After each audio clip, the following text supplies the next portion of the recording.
Então, gente, na aula de hoje nós vamos ver como criar um trem tipo para execução de uma análise de esforços em projetos de ponte.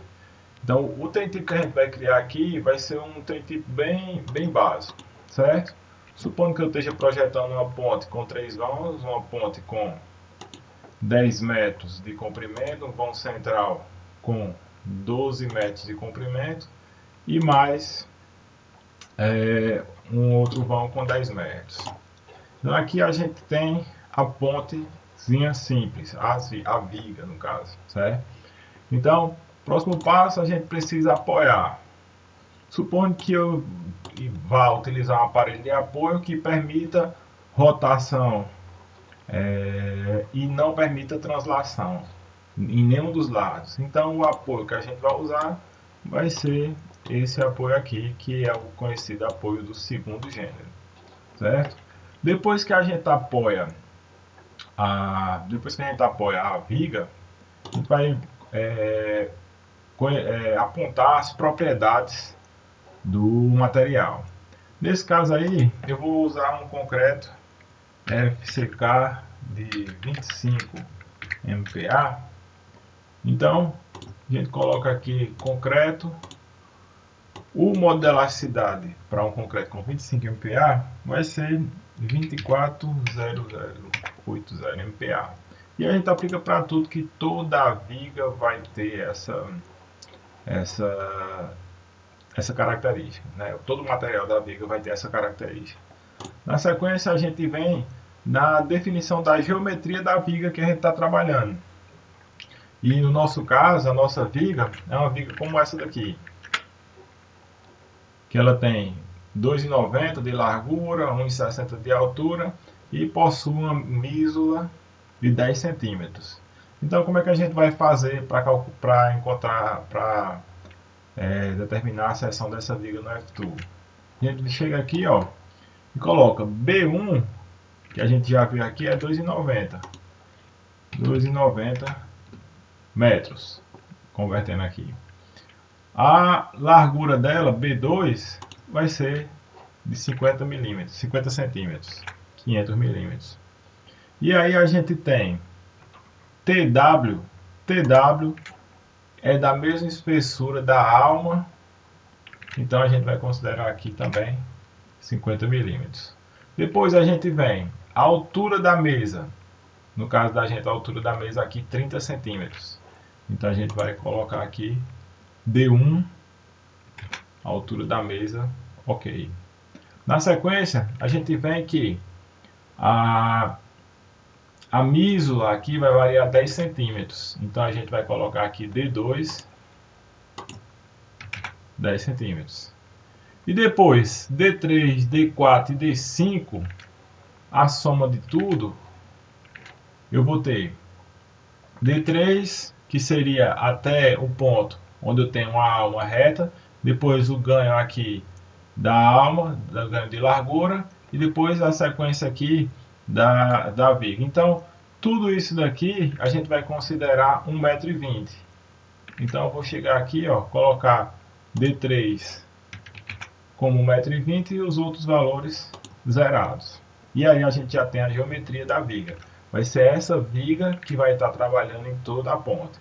E aí a gente manda essa seção para todos os elementos, certo? Outra coisa que a gente tem que fazer no cálculo da análise de pontes é determinação das cargas permanentes.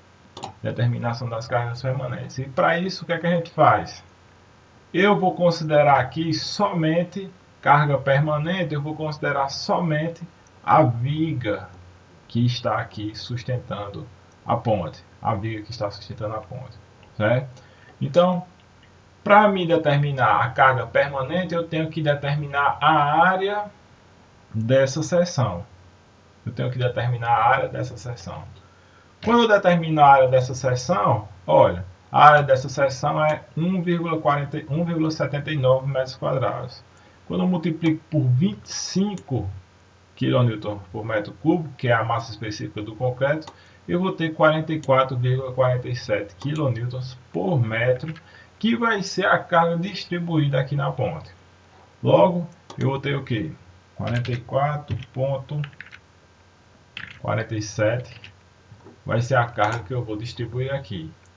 Como a carga é nesse sentido, sentido Y, direção Y, está de cima para baixo, menos 44,47. Seleciono toda a viga e adiciono a carga.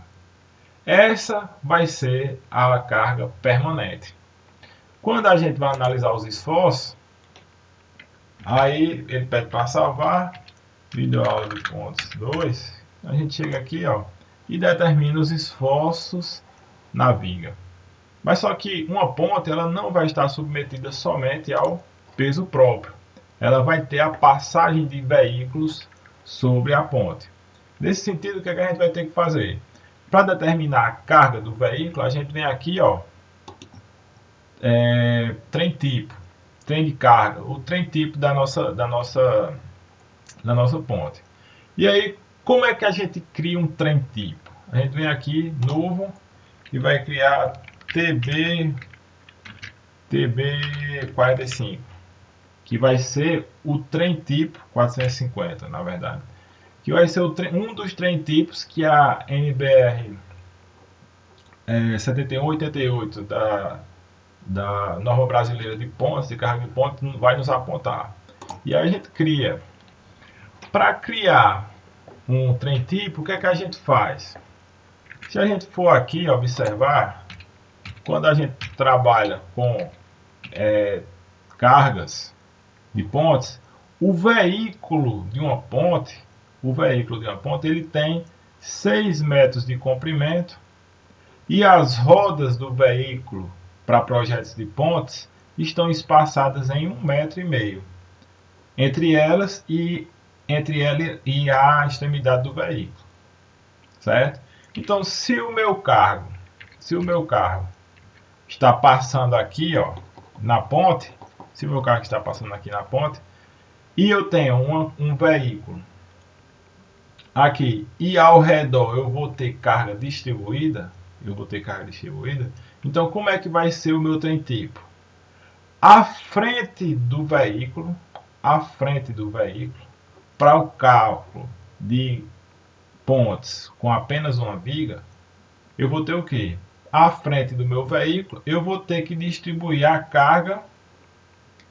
E como eu quero a carga distribuída nessa direção, eu vou ter que pegar a carga distribuída aqui e multiplicar pela largura da viga, certo?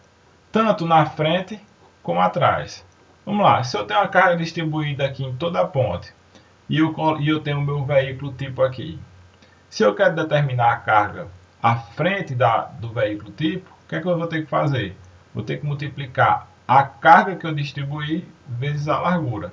E aí eu tenho a carga distribuída linearmente aqui, tanto na frente como atrás.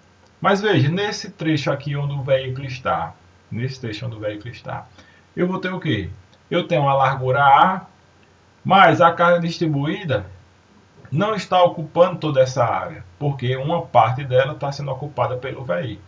Então a carga distribuída nesse trecho, compreendida nesse trecho, vai ser igual a menos 3, que é a largura do veículo, vezes a carga distribuída, que é aqui e aqui. Logo, a gente vai ter A menos 3 vezes a carga distribuída. E aí a gente obtém a carga distribuída linearmente aqui. Como é que a gente determina essas cargas pontuais? Veja, o veículo ele tem os eixos. E cada eixo do veículo é igual a 2 vezes o peso de quem? Da roda. 2 vezes o peso da roda. Certo? Então, no nosso caso, o que é que a gente vai ter? A gente vai ter um veículo desse tipo. Carga à frente vai ser 5 km por metro quadrado vezes a largura da ponte, que é de 6 metros. Então, no caso, a carga à frente da ponte vai ficar com 30 kN por metro. Entre a ponte, no caso, na carga ao lado do veículo, eu vou ter o quê? A carga distribuída, 5 kN por metro quadrado, vezes 6, que é a largura da ponte, menos o comprimento, a largura do veículo, que é de 3 metros. Logo, eu vou ter uma carga distribuída aqui de 15 kN por metro. E como cada roda do veículo pesa 75 kN, vezes 2, 150. Então, carga distribuída à frente e atrás, 30 kN por metro. Carga distribuída ao lado do veículo, 15 kN por metro. E o peso de cada eixo do veículo, 150 kN. Aí eu venho para determinação do meu veículo tipo. Como é que eu faço? Fator de impacto, eu não vou falar nisso agora não. Vamos falar do trem tipo básico. Depois a gente vai falar da carga móvel, do impacto que o veículo vai produzir na ponta. O comprimento do veículo, como a gente já sabe, são 6 metros. E, analisando essa figurinha aqui, a gente vem, o veículo são 6 metros. A primeira carga que vem no veículo é depois de 1,5 m do seu início. 1,5 m do seu início a gente coloca uma carga. Então a gente coloca aqui, ó, onde vai ter uma carga, 1,5 m. E a carga vai ser de quanto? 150. Depois, com 3 metros eu tenho outra carga. Então eu coloco 3 metros, uma carga de 150. Depois, com 4,5 metros eu vou ter uma carga de 150. Beleza? Determinei as cargas concentradas. E aí eu vou ter o quê? Carga móvel no interior do veículo. No interior do veículo, na parte interior do veículo, eu vou ter 15 kN metro. E no exterior do veículo eu vou ter 30 kN metro. Então, dessa forma, eu defini o meu trem tipo. E aí, quando eu for fazer análises de carga móvel, eu vou até aqui, ó, perto na parte de trem tipo, meu trem tipo já foi criado. Cargas permanentes, cargas pontuais, cargas concentradas, essa é a maneira mais fácil de criar o trem tipo, certo? Ao lado do veículo, 15 kN, na frente, 30 kN por metro. E cargas concentradas de 150 kN. Então, quando eu vou fazer uma análise de momento fletor, eu vou posicionar o veículo em vários pontos da ponte e vou analisando as várias alternativas de passagem da ponte. E como é que a gente faz isso no projeto de pontes? A gente faz divide o vão da ponte aí com uma ponte pequena como essa, uma ponte de 32 metros, a gente divide aí em várias seções. No nosso caso aqui, a gente está dividindo de 2 em 2 metros. Quando eu vou analisar a ponte, eu vou analisando de 2 em 2 metros, como a gente está fazendo aqui. E o que é que a gente obtém desse gráfico aqui? A gente tem os esforços de máximo e os esforços de mínimo nessa seção aqui. Nessa seção. Todo mundo sabe como o que é que a gente faz com linha de influência, né? Então, eu vou analisando ponto por ponto e obtenho os esforços de máximo e mínimo. Esforços de máximo e esforços de mínimo em cada ponto, como esse que a gente está vendo aqui, certo? Esses esforços aqui são devidos somente à carga móvel. Quando eu quero carga permanente, eu vou ter isso. Quando eu quero carga permanente. Quando eu quero carga móvel, eu vou lá e vejo o ponto onde eu quero calcular. Para me somar os dois, o que é que eu venho? Onde é que eu vou? Eu venho aqui, ó, em envoltória de esforço. E aí, na envoltória de esforço, eu consigo determinar quem é a carga permanente e o quanto vai ser a amplitude da carga móvel. Veja, novamente, carga permanente, trem tipo, e aí o trem tipo ele vai variar em função da posição que eu estou aplicando a carga,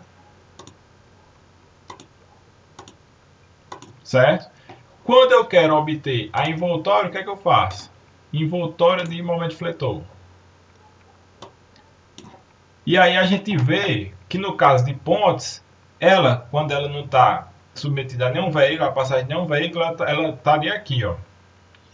Quando o veículo passa sobre ela, o que é que a gente vai ter? Vai ter um esforço de máximo. Quando o veículo está lá na frente, surge um momento negativo. E é aqui que a gente obtém a envoltória. Lembrando do trem tipo, como é que a gente obtém?